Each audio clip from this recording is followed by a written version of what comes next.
Anyway, let's go to our phone lines. We've got Fusion. What's going on, Fusion? I'm really glad you guys aren't showing like studio cams if you're rolling your dick around on your keyboard. I know. Twitch doesn't like that. It's really awkward, actually. I know. The real reason I'm not in studio anymore. No, don't flash back! They keep sending us emails about it, and, we figured, like, okay, we should probably knock that off. Anyway, hey, what's up, man? By the way, congratulations. We said congratulations on your engagement at the beginning of the show because it slipped my mind for like 2 weeks. Yeah, I caught that. Yeah. Sorry about that. Anyway, thanks for calling in, man. Oh, God, you're such an asshole. I know, I am. I'm a terrible person.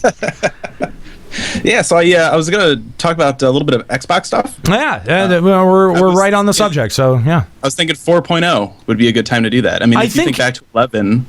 that came out right when Outer Gone hit. We're a couple of, this will be the second expand. Well, depending on, it's like 1.0, 2.0. So this would be kind of right in line with that for 14.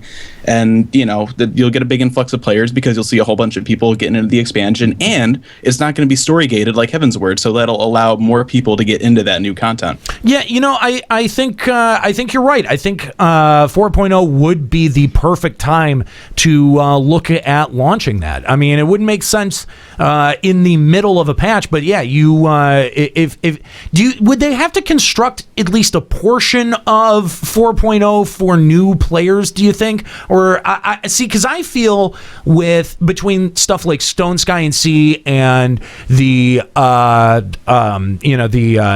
what is it, the beginners hall, that they've really shored up the beginning and leveling focus of this game. And if they were to now shift focus to stuff that you could do at a mid-core base or like a hardcore endgame base, that would probably be more in line with supporting their population of people playing the game. What do you think? Mm-hmm. Well, it's hard to say. I mean, I haven't made a new character or whatever since like Novice Hall came out, for example. So I don't know, like, does the game guide you there now? Because that would make a lot of sense. I don't think because I can remember back into 11 when they added a whole bunch of newbie stuff and they redid a whole bunch of earlier stuff that would, like, it was almost like a tutorial, and it would actually tell people how to play the game back, in 2006 when we were all, had our heads up our asses trying to figure out, how to heal or whatever, it was right. It's a lot more hand-holding now, but I don't know if it guides you into like Hall of the Novice or anything like that now. I mean, it should. Yeah. Well, yeah, it must, because the first dungeon you go to is Sastasha, which is right there. So all that they have to do is, just be like, oh, hey, before you go in here and take out these pirates, you look like you might want to brush up on some of your skills. Go over to the Novice Hall, and you can also access it from like the innkeepers, can't you? A bunch of people in the chat piping up now saying that it does in fact funnel you to into that. So yeah, I mean, as it should. Yeah, it should, and I think and again, they have supported. It's not like what they've added has been more stuff to leveling, but they have only really supported just stuff you can do when you hit that level cap, right? Right. It's just like the dungeons and the void arcs, like that stuff that anyone can do.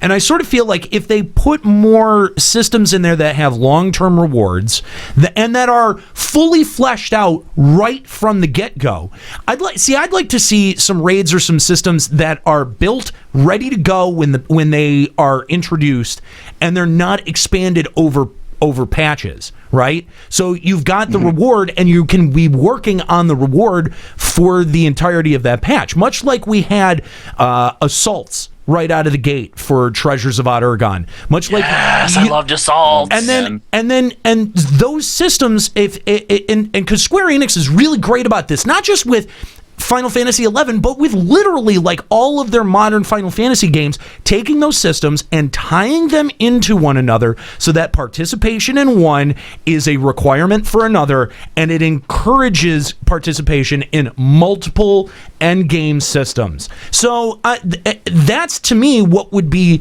the most engaging, and I think what Square Enix would stand to benefit the most from supporting of their standing community right now. Mm-hmm. Yeah, well, I think something else to consider too, and this is the big, like, I feel really bad for the scenario writers and the localization team right now, because if you don't have 4.0 story gated, how do you have it to where it's like, all right, like, I just picked up 14 and I'm immediately going to go into like 4.0? Like, how do you do that, right, from like a story perspective, or a content perspective, especially since, you know, we're going to be expecting the level cap to go up again, but you may not have necessarily picked up Heaven's Word yet or completed, you know, the Realm Reborn main scenario or whatever. Right. So you may not be 50 when you get into that. So that's a big, like, how do you weave all that together? Well, there's one thing about having like a level requirement. There's nothing about having the story requirement. With Heaven's Ward, literally the 2.0 storyline built into Heaven's Ward. Like, it ends with you guys leaving as refugees and going to Ishgard, and that's why you go there. But you look at all the 11 expansions, you didn't have to have done the prior one to be able to do it. It was just a different story that was picking up somewhere else in the world. Yeah, I mean, and I think that's part of that, though, too, is if you look at the cast of characters that you deal with, like all the Scions, those are really weaved into the story, too. Whereas with 11, it's like, okay, every so often you see Cid, every so often you see Sar Sybil. You know, they weren't like always there the whole time. But with these other characters, they're really woven into the storyline. And so that makes it even harder. And I actually think that that's one of FF14's advantages, is that having this very interconnected story that builds the entire time, it builds with your character, it gives you a sense of being more connected to the story, to the events, and to your character. It builds with the entire game. And so I think the narrative concept of the game is a core concept. And if they if they decided to storygate again, which I know that they already said they wouldn't, because there was such an outcry from reviewers in NA when Heaven's Word came out that they're like, all right, we won't do that for 4.0, because every review you would read was just people pissed off about the story gating. Good, let them. Well, those noobs need to get good then. Let them be pissed. Like, you know, like that's the thing. I mean, if I think in the end, Square Enix is going to make whatever decision is going to be best for the story and for the game. And if that means gating the story again, they'll do it. I mean, I know that they said that they don't want to, but they'll do whatever they need to maintain the story, I believe. The only person that's going to be missing out if they decide not to gate the content is the new people coming in, okay? Because it's easy enough to just throw up a breadcrumb quest. I mean, all right, look. I think it's a pretty common theory right now that 4.0 is going to take us to Alamigo and help retake Alamigo, okay? So how easy is it, like, once you hit the level cap, or once, well, you know, wherever it is that you start, to just have a breadcrumb quest where, like, some rebel has came to your home city and, you know, has heard of the Hero of Light and wants you to come and aid them. So the only thing you're going to miss out on is, the character development of the Scions and, you know, any kind of extra stuff that you have from doing the MSQs in Heaven's Ward and the original. So anyone who just decides to just go right into 4.0, it's their fucking loss. Well, wait, I think what they could do if they really wanted to hold to that is, like Escalia had mentioned, like, separate that narrative. I mean, yes, have it tie in, but also have it so that you don't maybe need all of the prior knowledge to be able to pick up on it. What you have to realize is this is what WoW's been doing for fucking ever. Because WoW is always the best way to do it. Well, no, it's not necessarily the best way, obviously, but it is doable. I think the only thing that would be hard to do is, like you said, if it's someone who's just now starting up and they're a level 1 character, are they going to be able to just go and jump right into the MSQ at Alamigo? Because you should have to be max level by that point, you would think. Yeah. See, what they could do, and actually this is something that I think all players would be able to appreciate, and something that they haven't done yet, is make a new starting area with Alamigo. And then that way, if you pick any of, like, let's say they come out with 2 new classes when they come out with 4.0, right? That are from Alamigo. And so you can actually start there, and, you know, that you can then put in, you know, like, maybe 2 or 3 new zones that gets you to, like, the level 20, level 30 area. And then that could, you know, usher you back over into, like, the Eorzean zones. And that could kind of help push you into, let's say, the MSQs, you know, start around, like, level 30 or 40, right? Well, they would have to connect Alamigo to East Shroud in some way. Well, you couldn't even do that from a story perspective. I mean, I can remember back when Ottergon came out and people were like, oh my god, maybe we can affiliate with Ottergon. You could probably affiliate with Alamigo in an underground stance, but right now it's in control of the Empire. Yeah, like that's going to be the big thing. I think at the end of 3.x, we're gonna get Omega, and Gaius is going to come back, and it's going to be just like all Garlemald again. Yeah, I know. Because they've just been kind of sitting on their asses on the sidelines this whole time. You obviously wouldn't be the same way as Ul'dah, where you start in Alamigo, but they could easily set up a zone outside of Alamigo where there is like a hidden resistance base you're part of the that resistance. opens up, and then as you progress through the storyline, you build that base up into a new city, which we have precedent for because both Mordona and Idleshire, as we're progressing through patches, builds up. But why would it make sense to have level 3 mobs outside of that zone? Like, you're just wasting zone space at that point. So I kind of want to go back to something that Fusion said just a few minutes ago, was that we're probably going to be expecting a level cap raise with 4.0. Is that the most reasonable expectation? Because, I mean, I understand that most of the time, most MMO audiences do expect a level cap rise when you give them an expansion. But I think you end up wasting the potential of a lot of zones by making them level transition zones. I did this one day when we were on stream and talking about this, where if you end up capping the level and then you just make zones that are dangerous and that that are hard to traverse through, then you don't have to have these zones where, I mean, literally go to West Corthus right now. Is there anyone in West Corthus for any reason that isn't just out there clicking a quest icon? Nobody's doing. Gotta get those 9 a.m. nodes, man. Fucking. Nobody's out there. No one's out there doing fates. Nobody's out there leveling. Nobody does shit out in West Corthus, so it's a completely dead zone. But if it was difficult to traverse and we didn't just, we weren't just able to warp through it, this is what I'm talking about when I'm saying having a bit more of a concentration on at middle and end game. Because if you focus on those like you put 10 new levels into the game, and now you have to give places for people to level. So all the zones that you're going to be adding, those are basically, you can write those off as leveling zones. This is where you go for fates. It's easy to do. You just introduce a new area of the Shroud, and you just put 1,000 Moogle quests in there, and there you go. Well, what he's saying though is if they don't increase the level cap, then you don't have to waste zones just for leveling. You can use them in different ways. Yeah, you can use them in new and, well, not even new, but I guess they would be even old. Like you could think of them as old ways. The way that we used to design MMOs. They could just take the 1.0 maps where you have, level 1 nut biter squirrels or whatever outside of Gridania, and then you go up north and there's level 70 warthogs or whatever. Yeah. But never trying to get all the oh my god, the freaking the gates and shit. You'd have to you'd have to get a paladin to invincible and aggro everything and run them off. And fucking. Gotta hit that sprint button. Gotta have my sprint shoes. Gotta have my sprint shoes. Your way through the Shroud to get all your gates. It was brutal. So what's the incentive going to be to move through the next storyline if there's not a level cap increase? The story. Yeah, I mean, the story is kind of its own incentive there. Going through the story is going to then open up all of these new activities or content that they make. Because the other thing is, think about how much time and effort and money and development goes into making all of those zones and all those quests that we leveled through, and then that's it.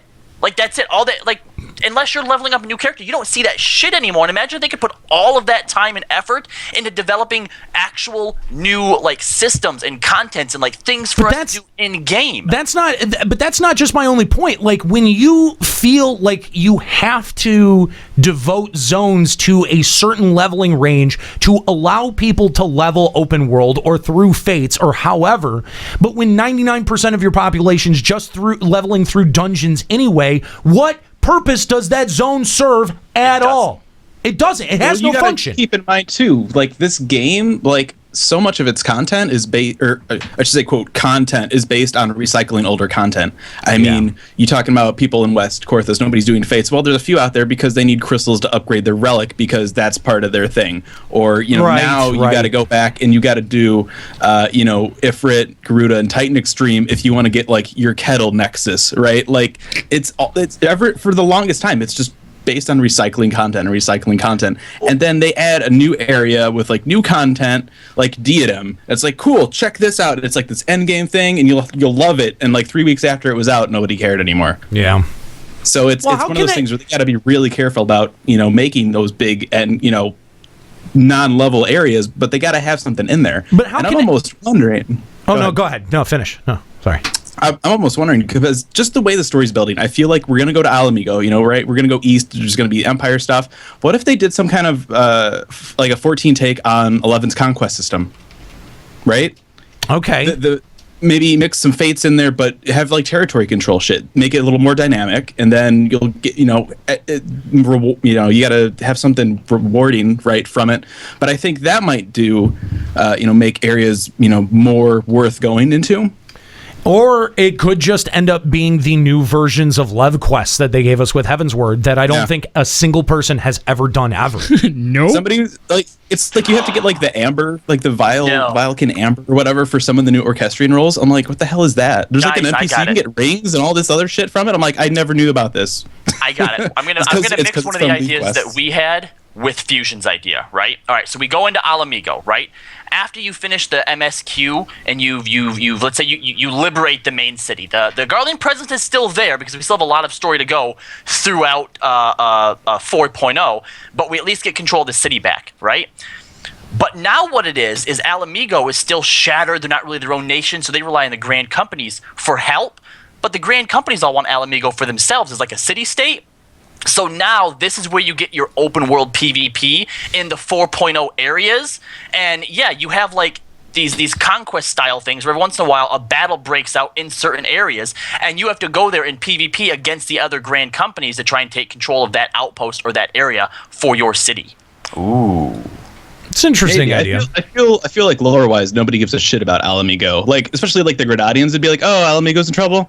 Sucks to be them. Could find something like as we're trying to help them, like, "Oh, guys, holy shit, there's fucking mithril mines under Alamigo." I feel like there's new crystals or something. Ulda's gonna try really hard to get those refugees out of their city. Like, yeah, let's go take it back. Look, all you gotta do is just toss a MacGuffin into Alamigo, and then everyone will want it.